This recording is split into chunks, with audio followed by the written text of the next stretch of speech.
Hello, everyone. My name is Tamas Bereczky.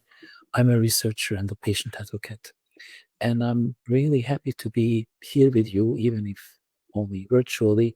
I apologize for not being able to attend this conference, but uh, I have several conflicts, unfortunately, which prevent me from traveling.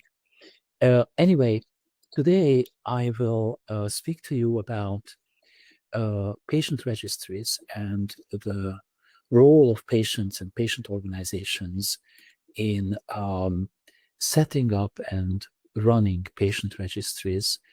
And I will discuss why this matters and why this is important. In my presentation, I will also talk about the possibilities offered by patient registries, how they are set up, and I will close my presentation with a call to action for all stakeholders, including patients and patient organizations, for the operation, for the setting up and operation of patient registries, or disease registries, as we also call them.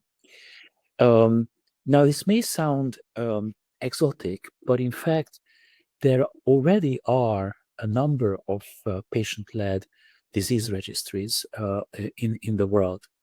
Mind you, most of these are global patient registries because they operate in rare diseases. And that's exactly where registries make the most sense. And I will tell you later why.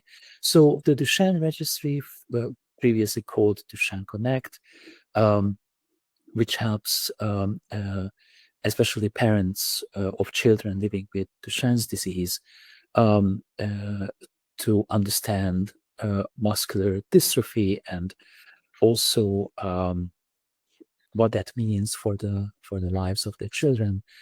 The Life Raft group, which collects GIST data and also tissue samples. This is a type of rare cancer of the gastrointestinal tract. Or the ISOGG Gaucher registry. Again, they primarily focus on understanding disease progression in Gaucher's disease. The Cystic Fibrosis Foundation, which have done some pioneering work in several areas of patient advocacy, but they also have set up a disease registry. There exists the autoimmune registry, which is a research data hub. And last but not least, there is the DS Connect network, which connects researchers with Down syndrome patients in order, again, to better understand the disease. So patient-led disease registries are not exceptional anymore, even if the number of them is not very, very big. However, it's an encouragement to all of you, all of us, working in various diseases, to work towards having more registries, especially registries run and operated by patients and patient organizations. So, what is what are the key points of patient registries? And this is what my presentation will touch on. We know that patient organizations are critical for collecting and understanding, analyzing, and deploying rare disease data.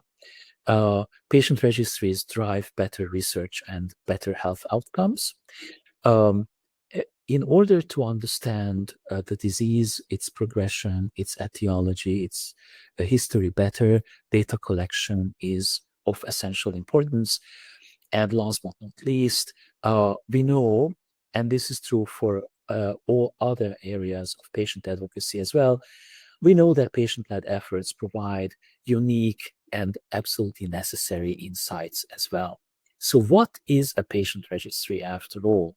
The official definition is that a patient registry is an organized system that uses observational methods to collect uniform, standardized data, be that clinical, patient-reported, and/or demographic data, on a defined population. So this is the population of people living with a disease over time. So patient registries are longitudinal endeavors where we collect and analyze data on long term over time.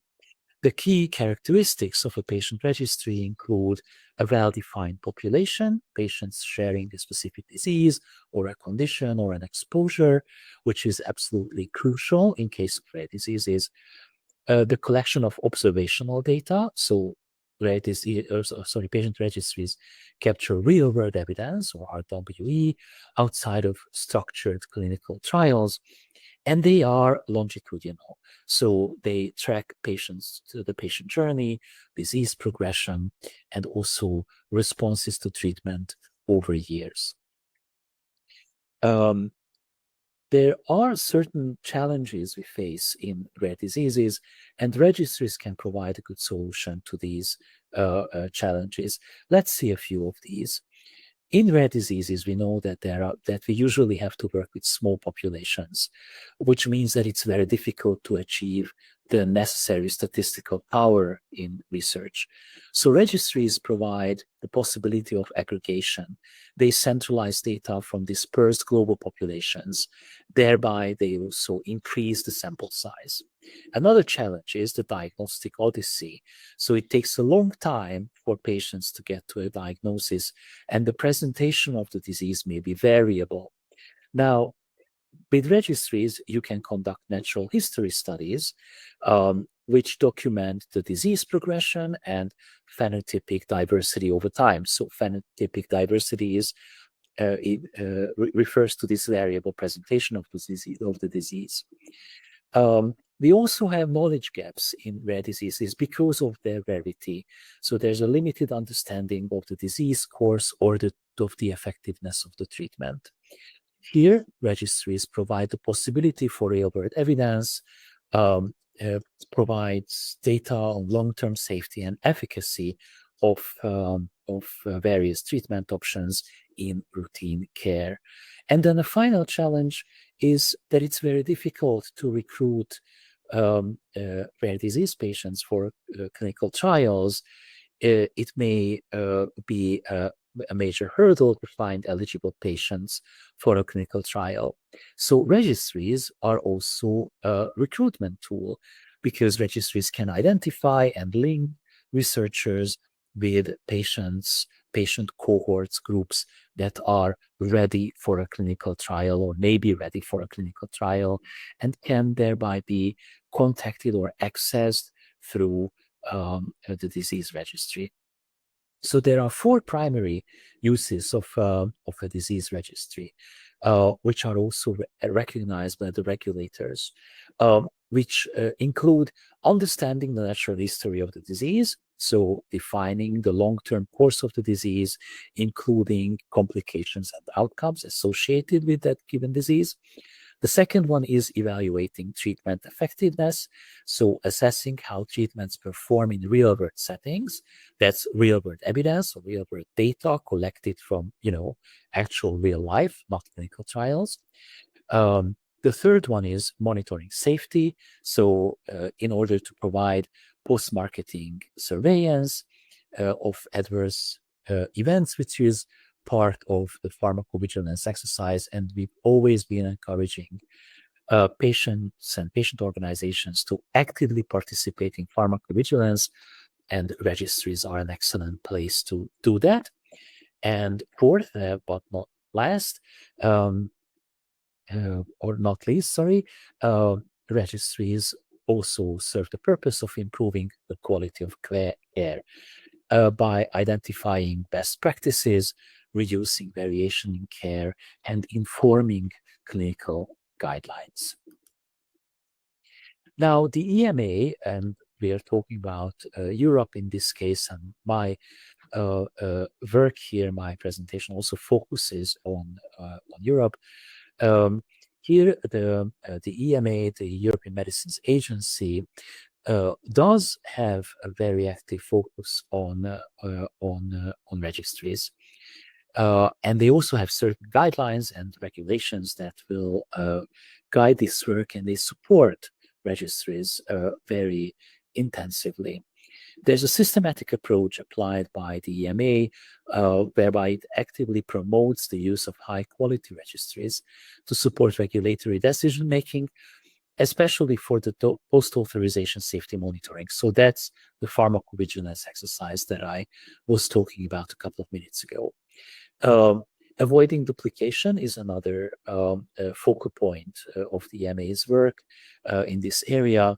The EMA's initiative aims to facilitate collaboration and to avoid the inefficient creation of redundant registries, so that there are not several distinct registries for the same diseases or disease areas, but rather that these are combined.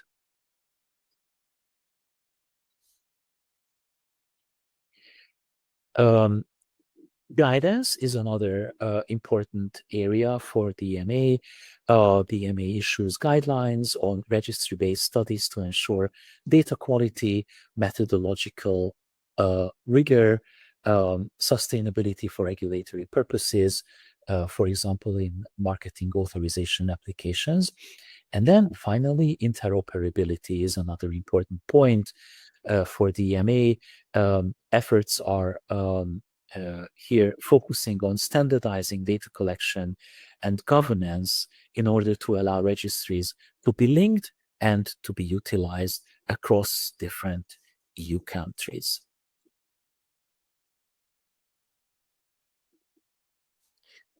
Now, why patient-led registries, right? So what is the actual point, or what is the benefit of having patient-led registries? So here's a summary, these 4 key points that I want to remind you of, which give us a good insight into why patient organizations should take the lead in setting up and running registries. The first is trust and recruitment. So patients are more likely to participate and provide their detailed data to an organization that they trust and they feel aligned with. So that's the patient organization. It is us doing something for ourselves, for our own patient community. Patient-centric data is the next point. Patient organizations ensure that the registry collects data elements that matter to most patients. For example, quality of life, pain, socioeconomic factors, right? So these are also very much in line with patient-reported outcomes that, again, patient organizations can do an excellent job with collecting. And also, these data often get missed in clinical trials because they focus or clinical data because they focus on hard clinical outcomes rather than these softer PRO aspects. The third point is sustainability. So patient organizations are long-term stakeholders. They are in this for the long term, thereby ensuring the registry remains active and funded long after one particular academic study ends. And the fourth equally important point is community building. So the registry can double as a platform to connect patients, families, caregivers, clinicians, thereby fostering a community of practice. That's, again, quite important, a quite important role. We can define certain stages for the involvement of the patient organizations in registries. And phase 1 would be defining the framework for the registry, why you want the registry and how you want to set it up, right? So you need to set clear objectives, define the scientific questions the registry is designed to answer. For example, the prevalence of the disease, its progression, the impact of a specific drug or treatment option that you want to capture and also follow up on long term. The second point is establishing governance. So you need an organization that is set up properly and can do structured work. So you need to set up a robust independent governance board, which includes patients, but also clinicians, researchers, and ethicists. So the more stakeholders, the better the structure. Ethics and consent are also important points. You should ensure strict compliance with GDPR and any other ethical or legal standards. And the patient organization should also lead the process for robust, transparent, informed consent that outlines all data uses, including clinical, research, or commercial data uses. And finally, securing funding, whereby the patient organization should develop a strategy for long-term sustainability through grants or industry partnership or patient organization funds or fundraising. Now, the second phase is if once you have the structure and you also know why you want to do this work, then you start building the data set. So you define what is it that you want to collect. You define the core data elements. These are abbreviated as the CDEs. Work with clinicians and researchers to define a minimal standardized data set that ensures interoperability.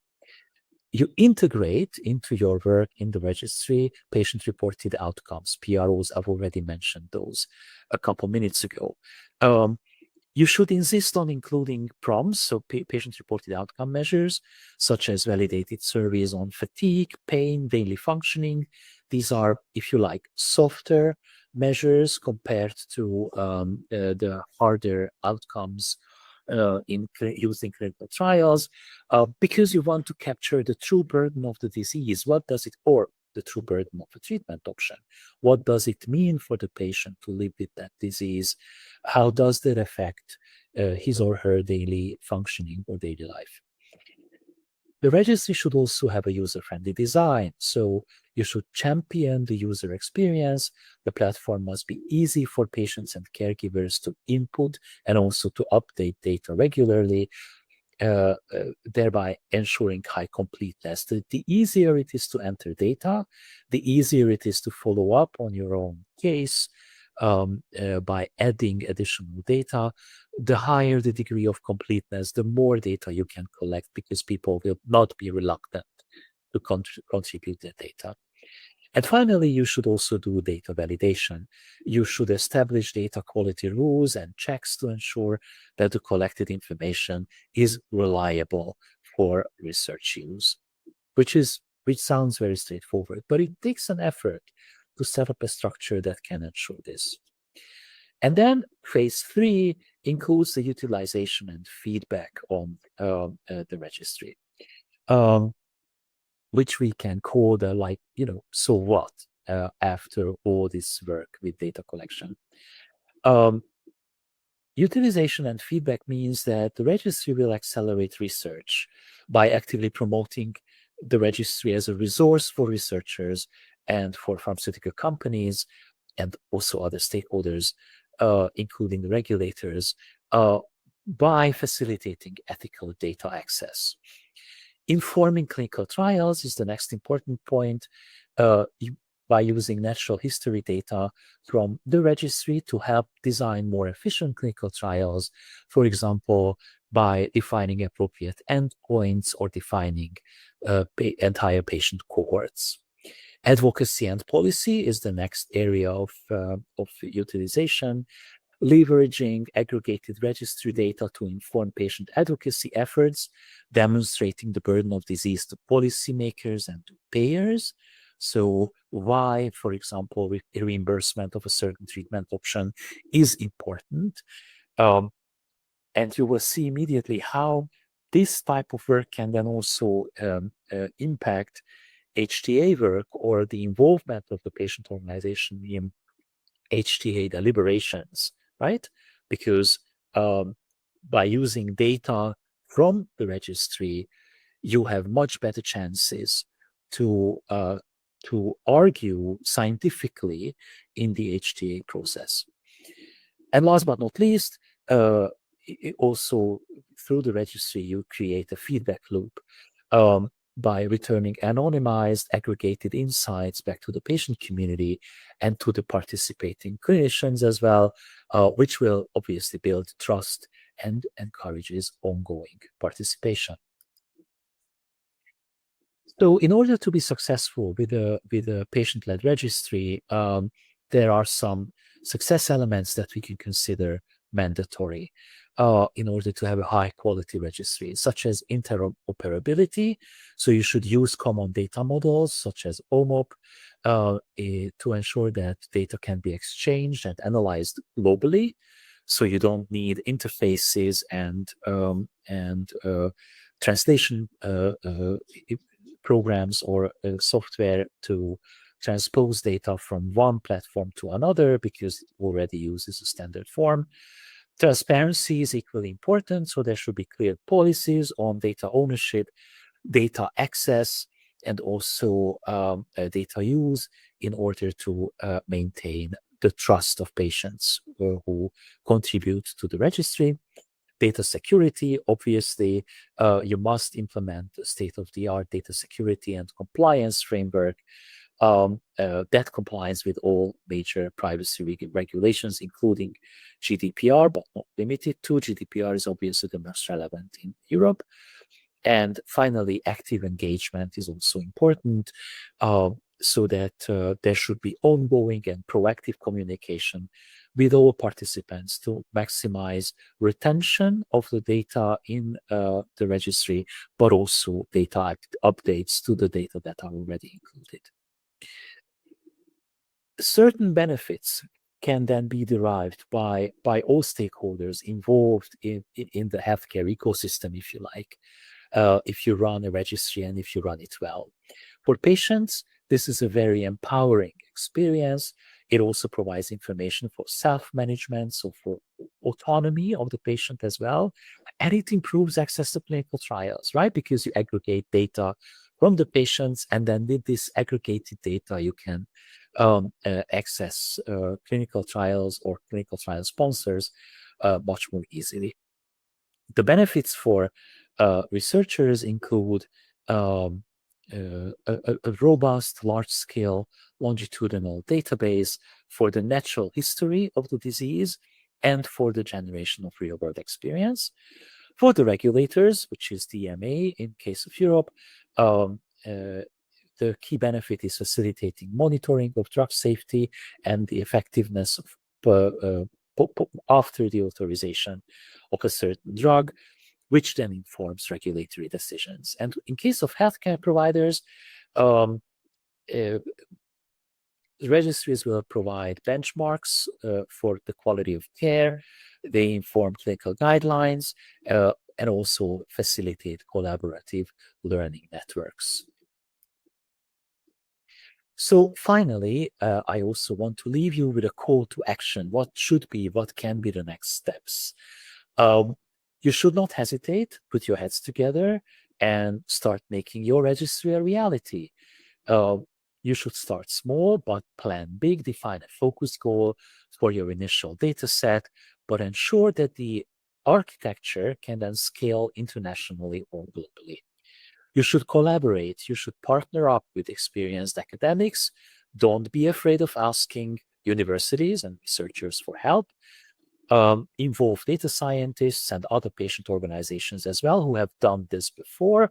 And you've seen on one of my first slides that there are examples already, so that there are patient organizations and patient-led registries that you can partner with and that you can talk to. And finally, put patients first. Keep the patient needs, the patient consent, and confidentiality at the absolute center of every decision you make. And thereby, your future registry will be a success. Now, this ends my presentation, and thank you very much for your attention. In case you have any additional questions or if you would like to follow up on this topic, then I encourage you to get in touch with the organizers, Oyana especially, because she knows me quite well, and she will be happy to put you in touch with me. I'm happy to answer your emails and messages if you have any. Thank you once again, and I wish you a very good conference. Goodbye.